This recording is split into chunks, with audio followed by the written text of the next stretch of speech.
this game, as exciting as it was to see the Pistons uh, put belt to ass of the Chicago Bulls, let me be frank. It's what I had anticipated. It's what I had expected. Considering the game against Charlotte, we're a similar position and let go of the rope, and Jalen Duren being the one to lead the voice of saying, "Nah, we need to our own standard more consistently." Told me something about this game that they was gonna come with it. The real question for me is how do they tonight? But I'm gonna get into that in a little bit. Let's just start off with the Detroit Pistons beat the Chicago 132-92, 40-point victory. A 40-point victory.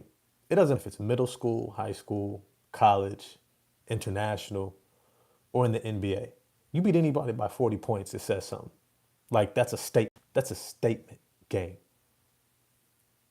And this statement to me is that the Detroit Pistons are saying, we're here. We are a playoff team. We're a team that you're going to have to contend with, that you're going to have to deal with consistently. This game was a statement game.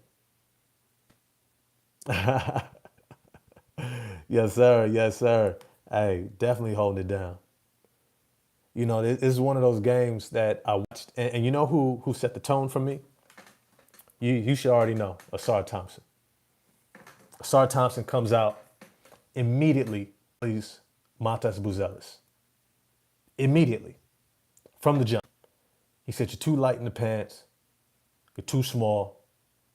Goes right at him, drives into his chest, dunks on him with two hand step dunk. Probably the most imposing, physically imposing move you do to anybody in the game of basketball. Drive into their chest, drive them backwards, and then drop step into a two-handed dunk. Literally. All in his face, in his grill. I think we can shock the so-called elite teams. I'm getting 2005. Yeah, I am too. I am too. They're playing with house money right now. But the difference is this team still has so many more levels. And I want to get into that in this video. The first person I'm talking about is Ausar Thompson. Set the tone. His defense, his athleticism, it's literally otherworldly. Like, prepare for his defense. You just have to basically brace for it. It's coming. When Ausar Thompson, you like I remember I used to hoop. I used to have this pickup run. Actually, ironic to coach basketball too. And one of the players I used to coach now plays overseas. I remember he always had that dog in him, but I love teaching defense and I love like cultivating that dog, like that I'm trying to take your heart out. And I remember I got to an open gym and there were two of the players I used to coach. And both of them are like this, built like this. About 6'2", one is 6'2", one is 6'4", long, athletic, quick twitch, in the prime of their athleticism. And they saw me come in the gym and they was like, "Oh, what's up, coach? What's up, coach?" And I was like, "Oh shit, here we go." And we match up and I remember thinking, this is some bullshit. This is some bullshit. God damn, I was not trying to go up against this dude because I know how he's gonna defend me. I know how quick he is. I know how well he anticipates. I know he doesn't have to be convinced to get into a defensive stance, to move his feet. He knows how to move all the fundamentals of a defender. He does simply on his own recognizance because he loves playing defense. And those dudes are the hardest to play against, especially when they're elite athletes. And both these cats were elite athletes, both known for their defense, anticipation, communication. And it didn't matter what I did. I was so frustrated, but almost like proud of the frustration. Watching Ausar Thompson, everyone on defense is a similar vibe. God bless life is long enough to enjoy each moment. Change. Oh, yeah. Okay. All right. Cats out here trying to give Bible verses. This ain't the place, boy. I'll be honest with you. But it's real. Watching Ausar Thompson hoop out there is absolutely phenomenal. Like his defense, outside of him and Amen Thompson, there's really not another comparison for them. Like you look at a Herb Jones, he's wiry, he's thin, he's got good footwork, anticipation, all that stuff, but he doesn't have that physicality. I'm in an Ausar Thompson, especially Ausar Thompson, like a jacked up athletic Ron Artest. If people remember Ron Artest, Meta World Peace, right? He was about 6'7", in his 225, 230, got up to about 245. But he had amazing lateral quickness, great footwork, quick hands. Was just a monster on defense. He could just go it because there was very little you could do. He could guard you on the perimeter, moving his feet. And then if you try to use your physicality, he was even stronger than you. Ausar Thompson, where he's headed to that. Like when he's in his physical prime, you're looking at 240 pounds, somewhere between 235 and 240. He is going to be an absolute tank, and he's going to be a monster to go against. He reminds me a lot of Sean Marion, but just more offensively minded. And I think we saw a lot of that offensive development saying was going to come. Ausar Thompson leaves so much meat on the bone when you watch him play, especially on offense. Defense, he's just greedy. He's gonna slide his feet, he's gonna block your shot, he's gonna steal the ball. But when he is on offense, you watch him drive to the basket, and so many times you're like, ah man, if only he knew to make. And every move that I probably ever said he needed to figure out how to make, he made in this game. Whether it was slowing down, drop step, two-hand dunk. Put your head down, drive hard to the middle, watch the overplay, spin back to the baseline, layup. Attack the rim, go up and under finish on the opposite side of the rim, off the glass, good touch. Using his left hand, finishing on the opposite side of the rim. His rim finishes alone, I'm telling y'all, if he did not start this season with blood clots, he would be averaging somewhere around 15 points a game. And I said that with the anticipation that Jaden Ivey was going to be playing. And I said that back during the summer. Go watch the old videos. Because he's that type of player. He moves so well off the ball and he gets out in transition. He gets so much eating. Like Ausar Thompson, what he's able to do is something that is just, it's entertainment all in a. To watch him hold Josh Giddey at half court in jail, just like he did against everyone's favorite Orlando Magic, Franz Wagner. His ability to hold you at half court, you're not going any further. In fact, you might as well just pass this ball, and you better pass the ball before I close this gap, because once I close the gap, you're not going to be able to get through. You're not going to be able to get your pass through my wingspan. And he had multiple steals, just deflecting the ball out in transition when a guy is trying to survive and just get the ball out of his own hands. Pretty soon, guys are just going to give up the ball early. Coaches are going to start coaching their team to say, if Ausar advances towards you and begins to attack you, just give the ball up early. And what that's going to lead to is an opportunity for guys like Cade, Tim Hardaway Jr., hopefully in the future, Jaden Ivey, getting into those passing lanes, getting steals off rip. The way he set the tone for this game, the Detroit Pistons did not relent the rest of the way. He is a tone setter. He's a tone setter, and I love it. Next person I want to get into that really is Tobias Harris. Tobias Harris continues to be the consummate veteran pro that they always wanted him to be. He's not your number scorer. He's not even your number two. But what he does is he knows when to score and how to score off of everyone else. He's always in the right spot, making the right decisions. He knows whether it's a spot up shot, taking the right shot, how much time is in the shot clock. What is the game situation? He knows the game, what type of shot they need, and he goes right to it. In this game, he needs to go to his post-up game. Spotted up for open threes, cut off the ball, attack straight line drives, got out in transition, layups, threes, dunks, three. He had 2 threes, shot 8 for 13 from the floor, a plus 21 with Ausar Thompson. And here's the crazy thing. Ausar Thompson is still only playing 20-something minutes a game. Only 20-something minutes a game. I'm hoping after the All-Star break, he gets up closer to 30. You can imagine what he would be doing if he was at 30 minutes. That's Ausar Thompson. But Tobias Harris, consummate pro, doing what he does. Jalen Duren, 4 points, 11 rebounds, 5 assists, and a block. Look, when I see Jalen Duren putting in this type of work, it lets me know that he's getting it. He gets it. He's figuring it out. He's saying, if I make my money on this end, on the defensive end of the court, my team has a better chance to win. And if I do my job on the defensive end, stay out of foul trouble, moving my feet, cleaning the glass, it will create more opportunities for myself.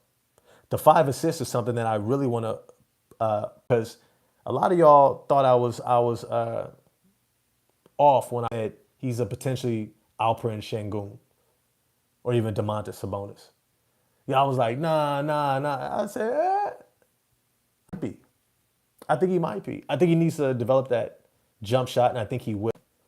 But Jalen Duren's ability to defend in terms of moving his feet, keeping his verticality, jumping straight up. He had a couple of nice blocks.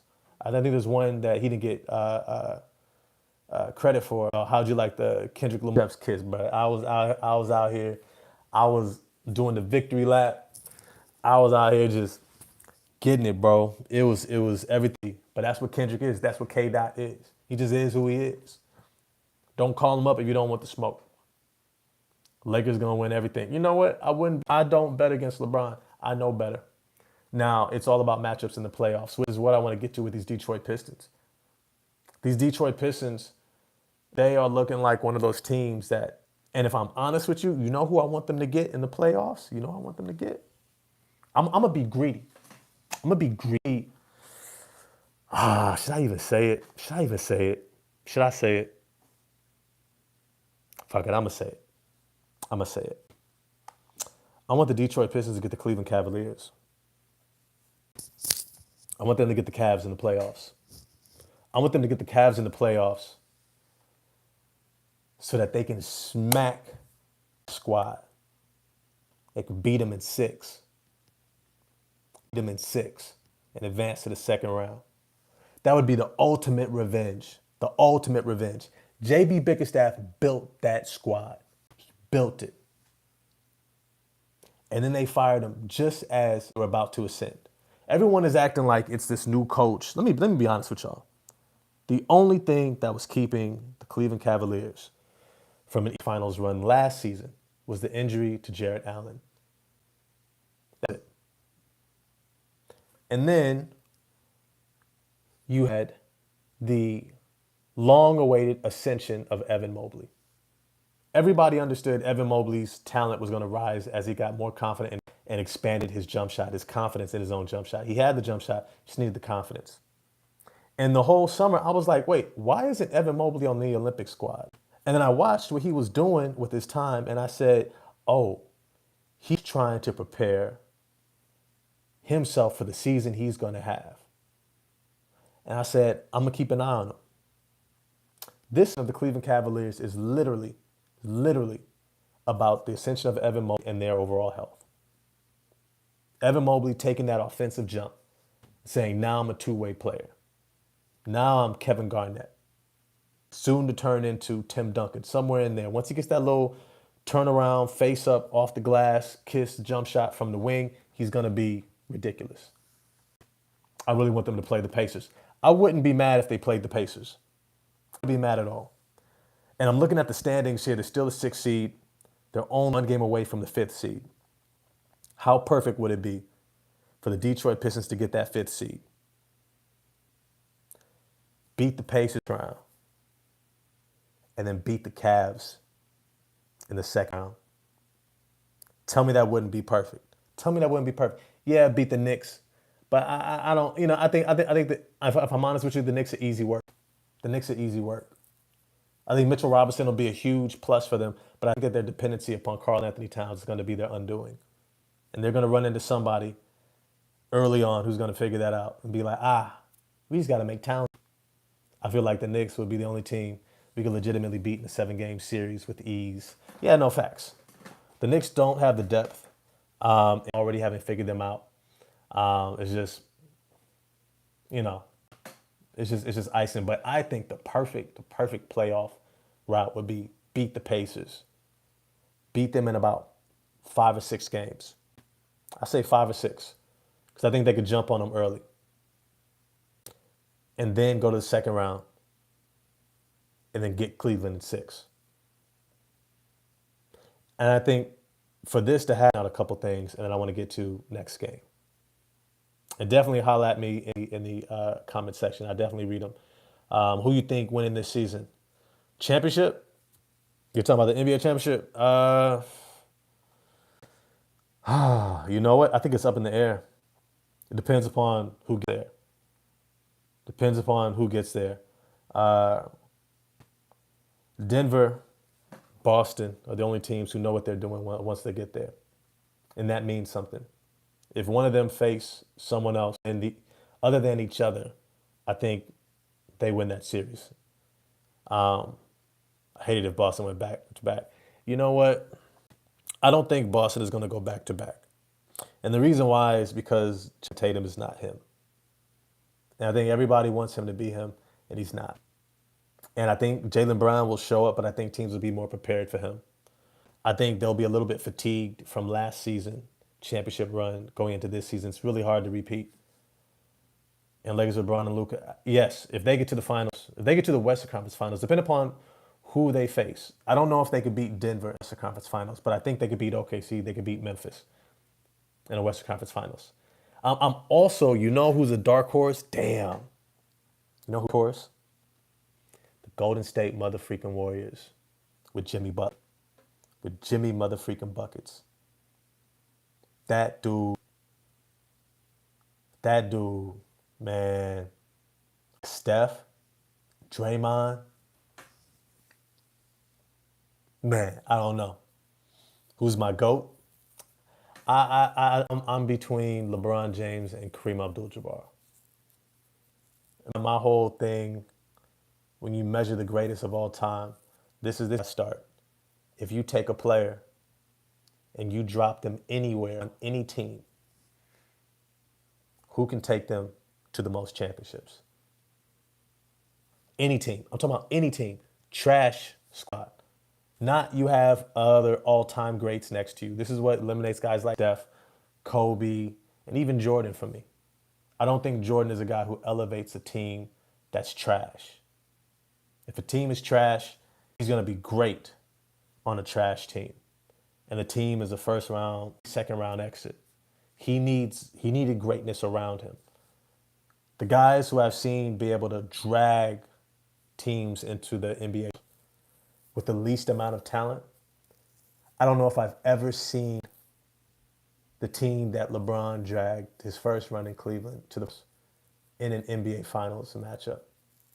I don't think I've ever seen that. And he went through everybody. He went through Boston. He went through Detroit. I think they beat Orlando too, who had just gotten there. That was, to me, that was absolutely ridiculous. That team's like Delonte West, who was it? Boobie Gibson. I couldn't believe he dragged that team to the NBA Finals. I don't know who else does that. I don't know who that. What you think about Ben Simmons? Kareem had Oscar and Magic. Yeah, but remember, Kareem took the Lakers to the NBA Finals. Magic wasn't even getting major minutes back then. Like, he wasn't considered the leader of that team. He wasn't even considered the dude.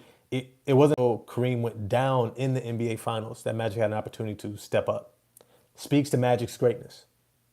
But that was not an expectation of the rookie. Kareem was dragging them each time. And if you look at the full career that Kareem had, it was absolutely incredible. And when you think about if you drop a talent anywhere, I'm talking about Charlotte, drop in Charlotte, drop him in Minnesota, he takes a team to the finals.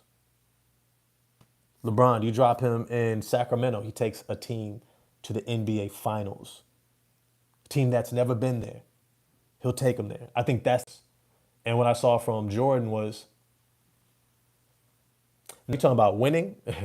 See, this is where it gets interesting. LeBron, and we're getting off the Pistons. This is also what speaks to Isaiah Thomas's greatness that everybody underestimated. Because who did he beat in their prime? Magic and Kareem. Kareem was towards the end of his career, but Magic was prime. Larry Bird, and that in their prime. Not when they were injured, when they were already falling off. Because that's when Jordan emerged, remember? He finally stepped in when everybody was decimated by injuries. Magic, Worthy, Kareem, I forget about Worthy on those Lakers squads. Bird is back on out. Isaiah Thomas hurt himself, never got right again. That's when Jordan ascended. You have to look at who he's beating in these NBA Finals and then measure up against everyone else, everyone else's competition. So these are things that I consider. LeBron can have D Wade, Chris Bosh, Kyrie, Luka, but MJ can't have Pippen. I think Pippen is better than all those guys. I think Pippen was better than all those guys in the all ranking. Outside of maybe D Wade, probably is probably the greatest claim to fame. But the difference is LeBron didn't have D Wade in his physical prime. D Wade's prime was very short. It was very short. And LeBron got him for the first year. After that, his body was never the same. He was doing this, and it was a steep decline. By that third year, that trip they won, LeBron was practically carrying him. He had now gone from superstar to like fringe all-star. He went from Kobe level to like Chris Middleton. By that fourth year, he was near a role player. Damn near a role player. Lost to the Magic in 2009 against the Magic without Jameer Nelson. Yeah, Kareem's last by Magic and James. Sure, but you look at the full entirety of his career, what he was able to do, who he was able to do it with. Kareem, you have guys like Wilt also. But when you're talking about GOAT, you're talking about greatest of all time. If I gotta say, give me one guy, no matter who else I have. Someone else that also gets underestimated is the Dream. Akeem Olajuwon was a monster. Even Jordan said it. The only guy he feared. The only one he feared. Took teams to the NBA Finals long before everyone else. Long before Jordan. Long before Barkley got there. Same draft. He was him. He was him. Pippen didn't win without Jordan. D-Wade won without Bron. Yeah, but he had Shaq. He had Shaq. We can get into this all day, but I really want to focus on these Pistons with Isaiah Thomas, the greatest Piston of all time. You look at the team that he dragged to 2 NBA championships in the middle of Magic and Bird, in the middle of them. Not to mention, let's please not leave out 4 and 4, Dr. J and Moses Malone, right? Who was right there. He had to go through them and Boston to beat LA. He did it twice in a row. Twice in a row. In their prime. In their prime. Isaiah Thomas does not get the respect he's due. And the team, great defensive team around him. Great role players. But you think about ranking top 75 of all time, does any of Isaiah Thomas rank in the top 75 all time?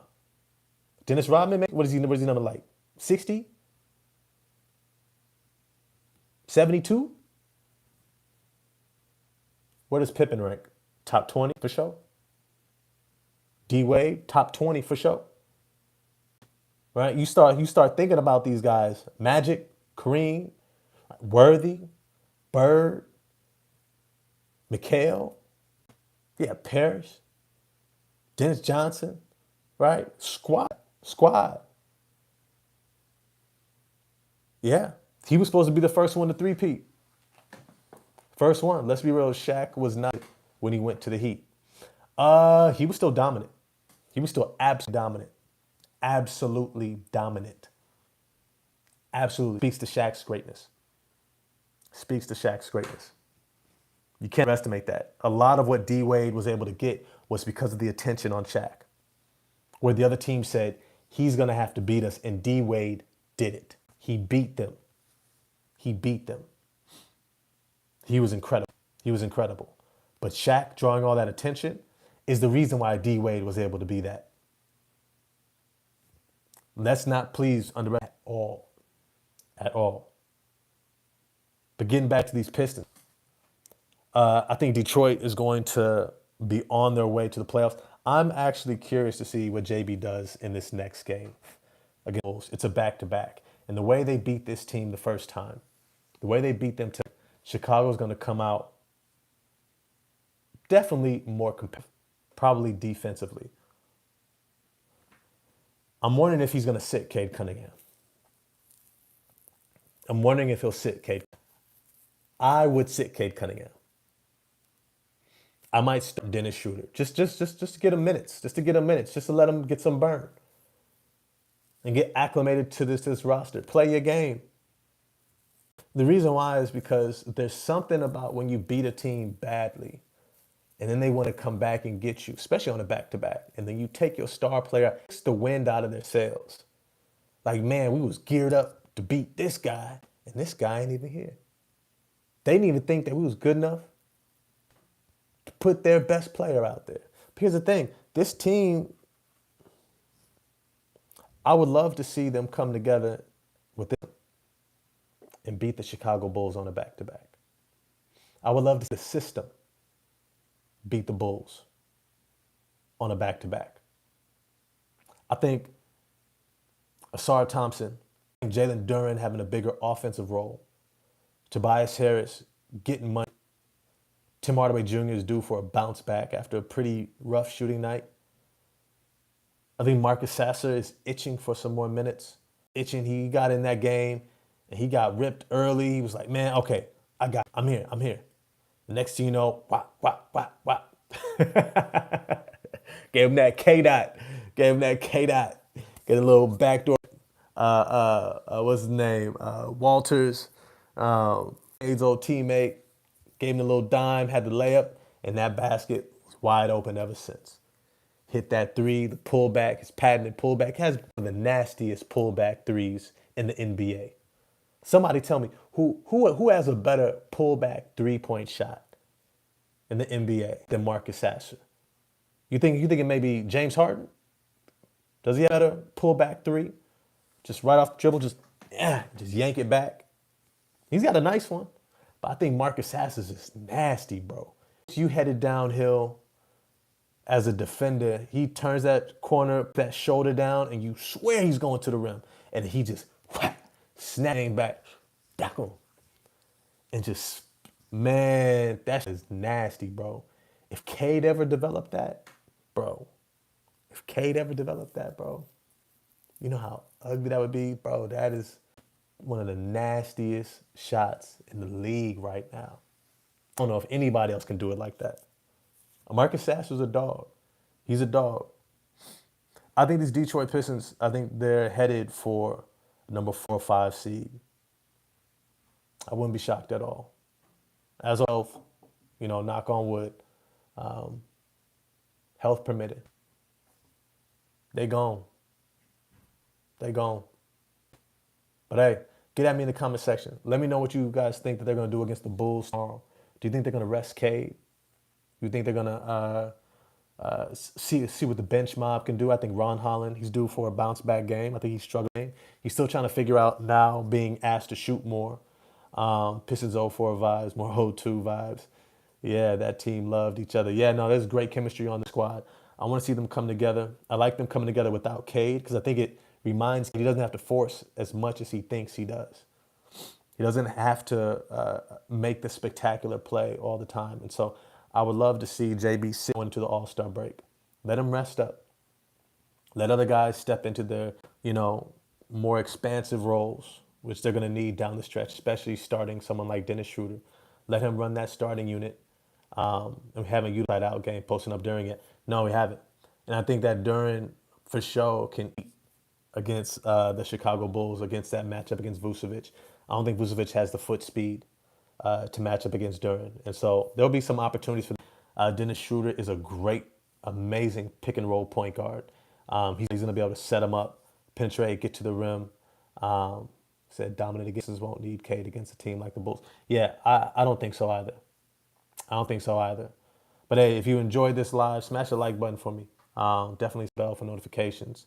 Let me know what you think is going to happen tomorrow night against the Bulls. Do you think they're going to rest Cade? Do you think they're going to play him? What do you think the score ends up being? It's closer, but I think the Pistons still pull away. But yeah, get at me in the comment section. I'm going to get at y'all next time. Peace.